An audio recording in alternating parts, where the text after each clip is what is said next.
सुन रहे हैं डीजे आरके एनके राजापुर।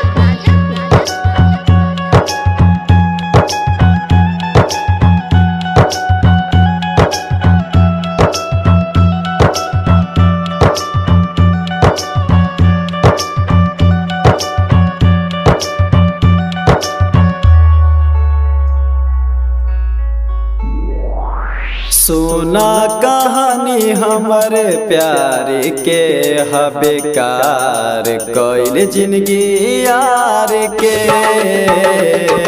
सुना कहानी हमारे प्यार के हबेकार कोइल जिंदगी यार के। बेवफा हो गईली ठीक ना हो गईली हमरा के छोड़ी दूसरा के संग गईली। दिलवा पे छुरी हमरा मार के बेकार कोइल जिंदगी यार के। सुना कहानी हमरे प्यार के बेकार कोइल जिंदगी यार के। आप सुन रहे हैं डीजे आरके एनके राजापुर।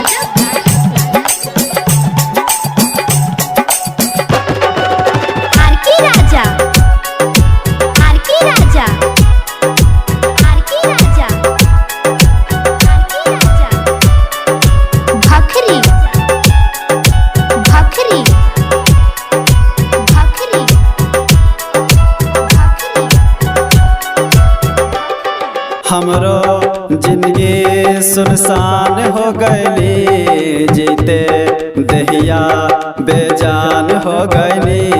चहनी जेके अनजान हो गईली दिल के दुनिया वीरान हो गईली। सपना देखवली अपना न भैली का जाने उ कैसन बदला चुकवनी। पी शराब रोजे ठार के बेकार कोइल जिंदगी यार के।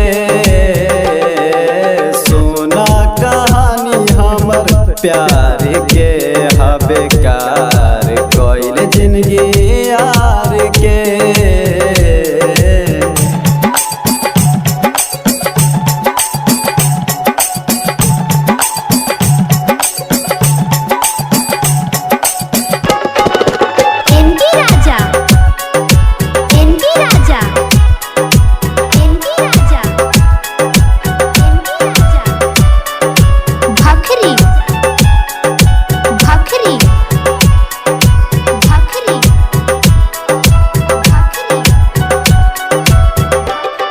उनकर चेहरा न भूल पाई हो बरसे अखियाँ लगे मर जाई हो।